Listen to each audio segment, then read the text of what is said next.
ඔයාලා මේ වෙද්දී දන්නවා ක්ලාසිෆිකේෂන් ප්‍රොබ්ලම් එකකට අදාළ data set එක අපිට classes කීපයක් හම්බෙන්න පුළුවන්. මේ උදාහරණයක් විදිහට ඔයාලට පේනවා මෙතන classes දෙකක් තියෙනවා A සහ B කියලා. එතකොට මේ වගේ data set එකක් අපි හඳුන්වනවා binary classification problem එකකට අදාළ data set එකක් කියලා. ඒ වගේම classes කීපයක් තියෙනවා අපි ඒක හඳුන්වනවා multi class classification problem එකකට අදාළ data set එකක් කියලා. ඔයාලට පේනවා මෙතන A B C සහ D කියලා classes හතරක් තියෙනවා. එතකොට මේ වගේ classification problem එකකට අදාළ data set එකක් ගත්තාම මේ විදිහට ඒ data set එකේ අදාළ classes වල data point ප්‍රමාණ සැලකිය යුතු තරම් වෙනස් නම් ඒ වගේ data set අපි හඳුන්වනවා imbalanced data set කියලා. එතකොට ඔයාලට පේනවා මේ උදාහරණ විදිහට A සහ B කියලා classes දෙකක් තියෙනවා. එතකොට මේක binary classification problem එකකට අදාළ data set එකක්. මේකෙදි A class එකට අදාළව data point 12ක් තියෙනවා. B class එකට අදාළව data point තියෙන්නේ 3යි. එතකොට මේ සංඛ්‍යාත්මක අගයන් වල ලොකු වෙනසක් තියෙනවා. සැලකිය යුතු වෙනසක් තියෙනවා.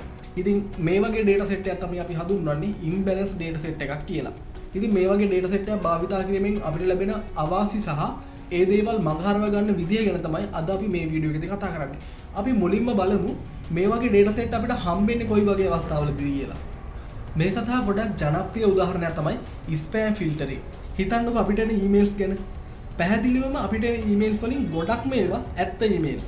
ඒ අතරින් ඉතාමත් සුළු ප්‍රමාණයක් තියෙන්න පුළුවන් spam emails. එතකොට ඒ සම්බන්ධ data set එකක් ගත්තොත් එහෙම අපිට හම්බෙන්නේ spam නෑ කියන class එකට අදාළව data point විශාල ප්‍රමාණයක් සහ spam කියන class එකට අදාළව ඉතාමත් සුළු data point ප්‍රමාණයක්. ඉතින් මෙන්න මේ විදිහට imbalanced data set එකක් හම්බෙන උදාහරණයක් තමයි spam filtering කියන්නේ. ඊට පස්සේ අපි තව එකක් බැලුවොත් එහෙම credit card fraud detection. මේ data set එකේ අඩංගු වෙන්නේ credit card හරහා සිද්ධ වෙන transaction පිළිබඳව තොරතුරු.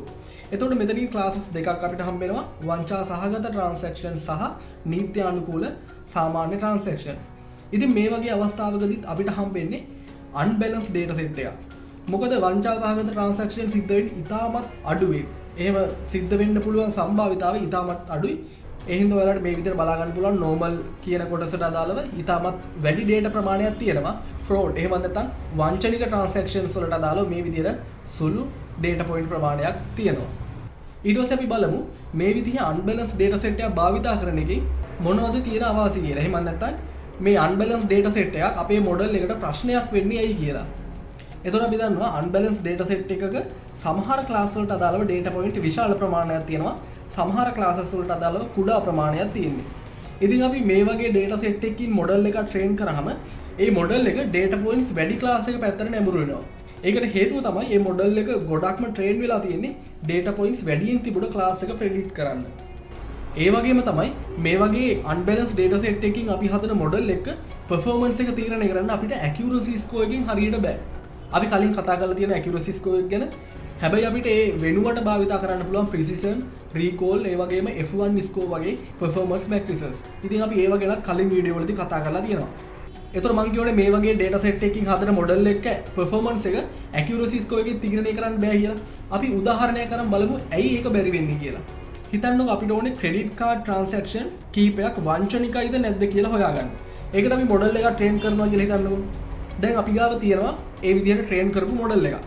දැන් මේ විදිහට මං ගාව තියෙනවා තව transaction 100ක තොරතුරු. ඒකේ ඉඳන් 100ට නිකන් මේ විදිහට තියෙනවා. ඒකෙන් 96ක්ම සාමාන්‍ය transactions කිසිම උලක් නැහැ. 4ක් තියෙනවා වංචනික ඒවා. මේ විදිහට 1 කියලා මම දාලා තියෙන්නේ වංචනික ඒවා, 0 කියලා දාලා තියෙන්නේ සාමාන්‍ය normal ආරක්ෂිත transactions. එතකොට අපි මේ model එක හදන එකේ අරමුණ තමයි වංචනික transaction එකක් සිද්ධ වුණොත් ඒක අඳුරගන්න එක.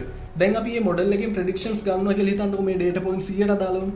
එතකොට අපි හිතමු මේ model එකෙන් predict කරේ මේ වංචනික transaction 4න් එකයි හරියට අනිත් ටිකම වංචනික නෑ කියලා මේ විදිහට predict කරා කියලා හිතන්නකෝ. එතකොට අපිට තේරෙනවා මේ model එක ඇත්තටම අසාර්ථකයි කියලා. මොකද වංචනික transactions 4ක් සිද්ධ වෙලා තියෙනවා. නමුත් මේ model එකට predict කරන්න පුළුවන් වෙලා තියෙන්නේ එක වංචනික transaction එකක් විතරයි. අනිත් transaction තුනම සාමාන්‍ය ආරක්ෂිත transactions විදිහට තමයි මේ model එකෙන් predict කරලා තියෙන්නේ. නමුත් අපි මේකේ accuracy score එක ගත්තොත් එහෙම අපිට පේනවා මේ විදිහට data point 3යි මෙයා වැරදිවට predict කරලා තියෙන්නේ. අනිත් ඔක්කොම හරියට predict කරලා තියෙනවා. එතකොට මෙතන සම්පූර්ණ data point 100ක් තිබ්බා. 3ක් වැරදිවට predict කරලා තියෙනවා. අනිත් 97ම හරියට predict කරලා තියෙනවා. ඉතින් එතකොට accuracy score එක අපි බැලුවොත් එimhe 197ක accuracy එකක් තියෙනවා. නමුත් අපි දන්නවා මෙයාට හැකියාවක් ලැබුණේ වංචනික ට්‍රාන්සැක්ෂන්ස් හරියට හඳුනගන්න. ඉතින් ඇත්තටම මේක අසාර්ථක මොඩල් එකක්. නමුත් ඇකියුරසි ස්කෝර් එක ඉතාමත් හොඳ අගයක් තියෙනවා. ඉතින් ඒ හින්දා තමයි මම කලින් කිව්වේ මේ ඇකියුරසි ස්කෝර් එක මගේ මේ වගේ අවස්ථාවකදී මොඩල් එකේ පර්ෆෝමන්ස් එක තීරණය කරන එක හොඳ අදහසක් නෙමෙයි. හැබැයි අපිට මේ සඳහා භාවිත කරන්න පුළුවන් F1 ස්කෝර් වගේ පර්ෆෝමන්ස් මැට්‍රිසස් ඒ වගේම අපිට හොයාගන්න පුළුවන් මේ මොඩල් එක ඇත්තටම සාර්ථක මොඩල් එකක්ද කියලා. ඉතින් මම ඒව ගැන මෙතනදී කතා කරන්නේ අපි වෙනම වීඩියෝ එකකදී කතා කරලා තියෙනවා මේ performance matrices ගැන. දැන් අපි කතා කරමු මේ වගේ අවස්ථාවක.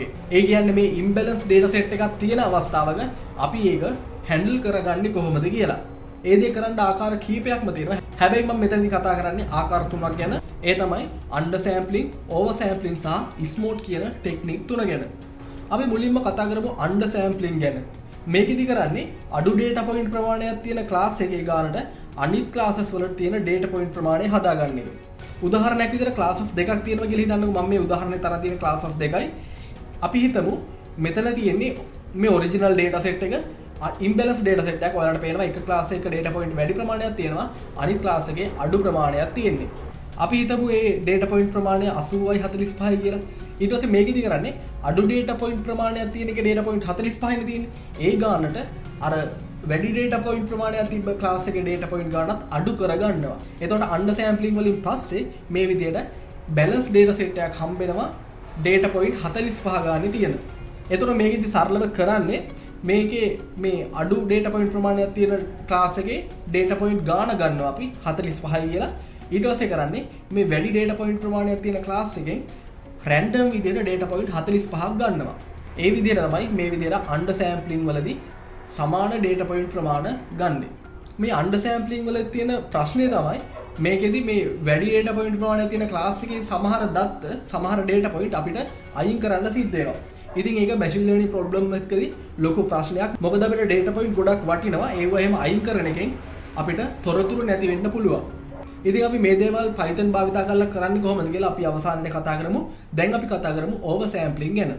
මේකෙදි කරන්නේ වැඩි data point ප්‍රමාණයක් තියෙන class එකේ ගානට අනිත් data point ප්‍රමාණ හදාගන්න එක.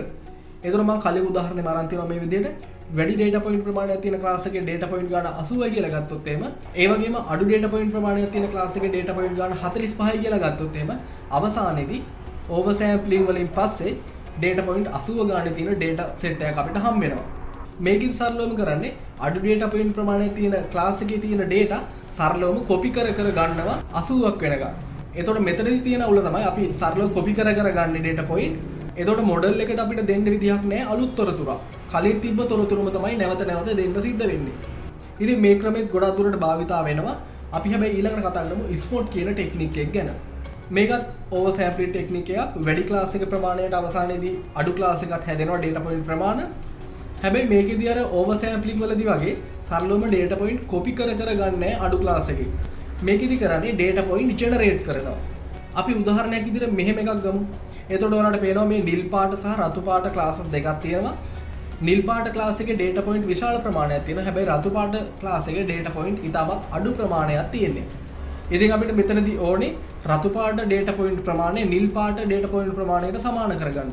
ඒකට මෙයා කරන්නේ මේ රතු පාට data point වල ළඟ තියෙන data point හොයා ගන්නවා. ඊට පස්සේ ඒ අතර රේඛාවල මේ විදිහට data point generate කරන එක තමයි මේ smooth ටෙක්නික් එකේදී සරලවම සිද්ධ වෙන්නේ. ඉතින් මේ විදිහට මෙයාට generate කරන්න පුළුවන් අර නිල් පාට class එකේ තියෙන data point ගානටම සමාන වෙන විදිහට. අපි දැන් බලමු මේ දේවල් කොහොමද Python භාවිතා කරලා සිද්ධ කරන්න කියලා. අපි එහෙනම් දැන් යමු Jupyter notebook එකට. හරි ඔයාලට බලා ගන්න පුළුවන් මම දැන් ඉන්නේ Jupyter notebook එකේ. මම මෙතනදී භාවිතා කරනවා මේ Kyphosis කියන data set එක. අපි මේක ගැන කලින් වීඩියෝ වලදී කතා කරලා තියෙනවා. මම මෙතන notebook එකක් open කරගන්නවා. මෙතනදී මම import කරගන්න libraries කීපයක් අපිට ඕන වෙන ඒවා.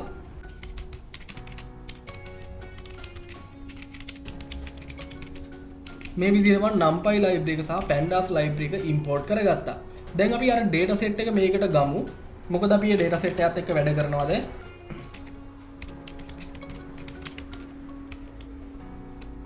මේ විදිහට ඒකේ නම දෙන්න ඕනේ. හරි දැන් අපි මේක පැහැදිලි කරගන්න මේ data set එකේ පොඩි data ප්‍රමාණයක් බලමු මේ විදිහට. මේ විදිහට ඔයාලට පේනවා මේ data set එකේ තිබ්බ data point 5ක විස්තර ඇවිල්ලා තියෙනවා. මේකේ අරමුණ තමයි මේ කයිෆොසිස් කියන රෝගය අපිට තියෙනවද නැද්ද කියලා තෝරගන්න එක තමයි මෙතනදී අරමුණ. එතකොට මේ age number සහ start කියන්නේ මෙතන features ටික label එක තමයි මෙතන කයිෆොසිස් කියලා තියෙන්නේ. එතකොට මෙතන ඔයාලට පේනවා absent කියලා තියෙනවා. ඇත්තටම මෙතන classes දෙකක් තියෙන absent සහ present කියලා.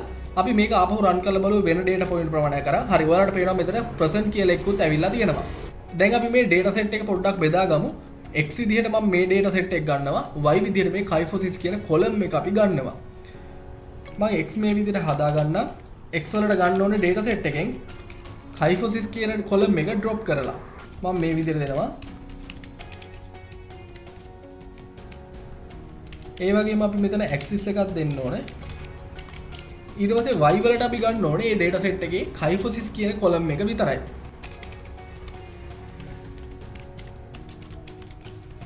හරි මේ විදිහට අපිට x සහ y බෙදා ගන්න පුළුවන්. ඊට පස්සේ අපි බලමු මේ data set එකේ y ගැන. y කියන්නේ එතකොට label තියෙන column එක මේ විදිහට අපිට බලා ගන්න පුළුවන් absent සහ present කියන classes දෙක තමයි මේකෙදි තියෙන්නේ. අපි බලමු මේ absent කියන class එකේ data point කීයක් තියෙනවද present කියන class එකේ data point කීයක් තියෙනවද කියලා.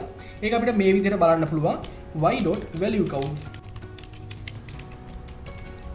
හරි එතකොට ඔයාලට පේනවා මෙතන ඇත්තටම imbalance data set එකක් තියෙනවා. මොකද absent කියන class එකට අදාළව data point 64ක් තියෙනවා. නමුත් මේ present කියන class එකට අදාළව තියෙන්නේ data point 17යි. ඉතින් අපිට ඕන නම් මේකම මේ ප්‍රස්ථාරිකව නිරූපණය කරන්න පුළුවන් මේ විදිහට. bar chart එක අපි නිරූපණය කරමු.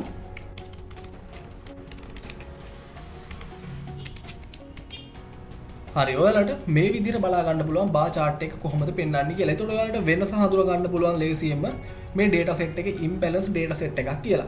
දැන් අපි බලමු කොහොමද මේ imbalance data set එක handle කරන්න කියලා. අපි කතා කරා undersampling, oversampling සහ smooth කියන ටෙක්නික් තුන ගැන. අපි ඒ තුන හරහා කොහොමද මේ දේ කරන්න කියලා බලමු. ඉතින් මේ දේ වෙනුවෙන් අපි භාවිතා කරන Python වල library එකක් තියෙනවා. ඒක තමයි imbalance learn කියලා. මම ඒකේ link එකකුත් පහළ description එකේ දාලා තියෙනවා. ඔයාලට පුළුවන් ඒකිනුත් බලන්න. මම ඒක මේ විදිහට install කරනවා. අපිට ඒක ලේසියෙන් install කරන්න පුළුවන්.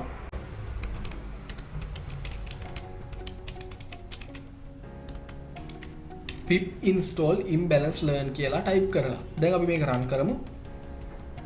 හරි ඔයාලට පේනවා මම මේ විදිහට ඒක install කරලා තියෙන්නේ. ඒ හින්දා එච්චර වෙලාවක් කියන්නේ already satisfied කියලා ඇවිල්ලා තියෙනවා. දැන් අපි බලමු මුලින්ම මේ library එක භාවිතා කරලා undersampling කරන්නේ කොහොමද කියලා. මම මෙතන මේ විදිහට title එකකුත් දාගන්නම්. තේරුම් ගන්න පහසු වෙන්න. මම මේ විදිහට type කරනවා from imb learn ඒකේ undersampling කියන එකෙන් අපි import කරන්න ඕනේ random undersampler කියන class එක. දැන් අපි random undersampler කියන class එකට object එකක් හදාගමු මේ විදිහට. මම ඒක undersample කියලා හඳුන්වන්නම්. අපිට කැමති නමක් දෙන්න පුළුවන්.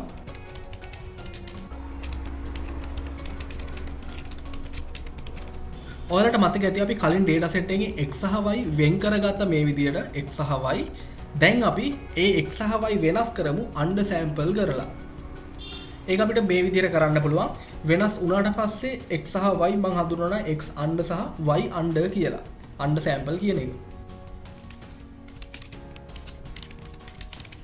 මෙතනදී මම භාවිතා කරනවා අර අපි හදාගත්ත object එක undersample කියන object එක. ඒ හරහා මම කෝල් කරනවා fit resample කියන method එකට. මෙතනට අපි දෙන්න ඕනේ x සහ y. අපි හදාගත්ත x සහ y දෙන්න ඕනේ මෙතනට. දැන් අපි බලමු මේක run කරලා. හරි ඒක සාර්ථකව run වුණා. දැන් අපි බලමු මේ y under කියන එකේ value counts ටික. හරි දැන් run කරොත් ඔයාලට පේනවා absent කියන class එකේ data point 17යි present කියන class එකේ data point 17යි. ඉතින් ඔයාලට මතක ඇති කලින් අපි බැලුවා y වල value counts ටික. එතකොට ආවේ absent කියන class එකේ data point 64ක් තිබ්බා. present කියන class එකේ data point 17යි. දැන් මේ classes දෙකේම data points 17ට අඩු වෙලා තියෙනවා. එතකොට දැන් අපිට තියෙනවා balance data set එක. හැබැයි අර y වල තිබ්බ data point 64න් දැන් තියෙන්නේ 17යි. අනිත් ටික අපි අයින් කරලා තියෙනවා. ඉතින් අපිට මේකත් bar chart එක නිරූපණය කරන්නත් පුළුවන් මේ විදිහට. මම මේකම copy කරලා ගන්නවා. ඊට පස්සේ මෙතනින් plot කරනවා bar chart එක. දැන් run කරොත් එහෙම අපිට පේනවා data point 17 ගානේ මේ classes දෙකටම අඩංගු වෙනවා දැන්. ඉතින් මේ විදිහට තමයි අන්ඩර් සෑම්පලින් අපි භාවිතා කරන්නේ. ඊට පස්සේ අපි කතා කරමු ඕවර් සෑම්පලින් ගැන. මම මේ විදිහට ඒකටත් ටයිටල් එකක් දාගන්නම්. මෙතනදිත් අපි භාවිතා කරන්නේ imbalance learn කියන ලයිබ්‍රරි එකමයි. මම මේ විදිහට දෙනවා from imblearn.oversampling. ඒකෙන් අපි import කරන්න ඕනේ random oversampler කියන class එක. දැන් අපි මේ random oversampler කියන class එකට දාලා object එකක් හදමු. මම ඒකේ නම oversample කියලා දෙන්නම්. අපිට කැමති නම් මෙතනට භාවිතා කරන්න පුළුවන්. දැන් මෙතනදී මම හදාගන්න x සහ y හඳුන්වන්න x over සහ y over කියලා. කලින් අපි හැදින්නුවේ x under සහ y under කියලා. දැන් අපි x over සහ y over කියලා හදාගමු. මෙතනින් දැන් මම oversample කියන object එකට call කරනවා. ඒ හරහා මම call කරනවා fit resample කියන method එකට. මෙතනට අපි මුලින්ම තිබ්බ x සහ y දෙමු මේ විදියට. දැන් මේක run කරමු. කිසිම ප්‍රශ්නයක් නැහැ. දැන් අපි බලමු y වල value counts කොහොමද තියෙන්නේ කියලා. y over කියලා අපි ඒක හැඳින්නුවේ. දැන් අපිට පේනවා absent කියන class එකට අදාළව data point 64ක් සහ present කියන class එකට අදාළව data point 64ක් තියෙනවා. ඉතින් මේ විදිහට තමයි oversample කරන්නේ. මම මේකත් plot කරලා පෙන්නන්නම් මේ විදිහට. දැන් run කරමු. එතකොට ඔයාලට පේනවා data point 64 ගානේ තියෙනවා මේ class දෙකේම. ඉතින් මේ විදිහට අපිට imbalance data set එකක් handle කරන්න පුළුවන් oversampling භාවිතා කරලා. මේකේ තියෙන ප්‍රශ්නේ තමයි මේ data point අඩුවෙන් තිබ්බ class එකේ data point සරලව copy කර කර අරන් තියන්නේ අපි. වෙනම තොරතුරක් දීලා නැහැ. කලින් තිබ්බ තොරතුරුම තමයි නැවත නැවත අපි අරගෙන තියෙන්නේ. ඉතින් දැන් අපි යන කතා කරමු smooth කියන ටෙක්නික් එක ගැන. මම ඒකටත් මෙහෙම heading එකක් දාගන්න. මෙතනදිත් අපි භාවිතා කරන්නේ imbalance learn කියන library එකමයි. මම මේ විදිහට දෙන්නම්. එතකොට අපි කිව්වා මේකත් oversampling technique එකක්. ඒ හින්දා මෙතනදිත් අපි call කරන්නේ imb learn වල oversampling කියන එක තමයි. ඒකෙන් අපි import කරන්න ඕනේ මෙතනදී smooth කියන class එක. මේ විදිහට අපිට ඒ දේ කරන්න පුළුවන්. හරි. දැන් මේ smooth කියන class එකට අදාළව object එකක් හදාගමු. මම smooth කියලාම දෙන්නම් ඒක. හරි. මෙතනදී අන්තිමට ලැබෙන x සහ y මම හඳුනනවා x smooth සහ y smooth කියලා. අපිට කැමති නමක් දෙන්න පුළුවන් මෙව්වට. දැන් අපි අර object එක භාවිතා කරමු. smooth කියන object එක අපි හදාගත්ත එක. මෙතනදී මම call කරනවා කලින් විදිහටම fit resample කියන method එකට. දැන් අපි දෙමු මේකට x සහ y. දැන් අපි මේක run කරමු. දැන් බලමු මේ y smooth කියන එකේ value counts. දැන් ඔයාලට පේනවා මේ classes දෙකේම data point 64 ගානේ තියෙනවා. අපි කිව්වා මේකත් oversampling technique එකක් කියලා. එතකොට data point වැඩි class එකේ ගානට තමයි අඩු ඒවා ටික හැදෙන්නේ. ඉතින් මෙතන අර process එක වෙනස් oversampling වලට වඩා oversampling වලදී සරලවම තිබ්බ data point copy කර කර ගත්තා. මෙතනදී හැබැයි data point අඩු ප්‍රමාණයක් තියෙන class එකේ ළඟ තියෙන data point අතර තව data point generate වෙන එක තමයි සිද්ධ වෙන්නේ. අපි ඔය slide වලදී කතා කරා. ඉතින් මම හිතනවා මේක පැහැදිලි වෙන්නේ නැති කියලා. අපි මේක plot කරලාත් බලමු කලින් විදිහටම. මෙතන කයින් වෙන්න ඕනේ. එතකොට ඔයාලට කලින් විදිහටම බලා ගන්න පුළුවන් data point 64 ගානේ ඇවිල්ලා තියෙනවා. ඉතින් මෙන්න මේ දේවල් ගැන තමයි අද අපි මේ වීඩියෝෙදී කතා කරන්නේ. අපි කතා කරා imbalance data set එකක් කියන්නේ මොකක්ද කියලා. ඊට පස්සේ ඇත්තට මේ විදිහට තියෙන data set මොනවද කියලා කතා කරා. ඒ වගේම imbalance data set එකක් handle කරන ආකාර තුනක් ගැන කතා කරා. ඒ තමයි undersampling, oversampling සහ smooth කියන ටෙක්නික් තුන ගැන. ඉතින් මම හිතනවා ඔයාලට මේ වීඩියෝ එක ප්‍රයෝජනවත් වෙන්න ඇති කියලා. එහෙනම් තවත් වීඩියෝ එකකින් ඉක්මනටම හම්බෙමු.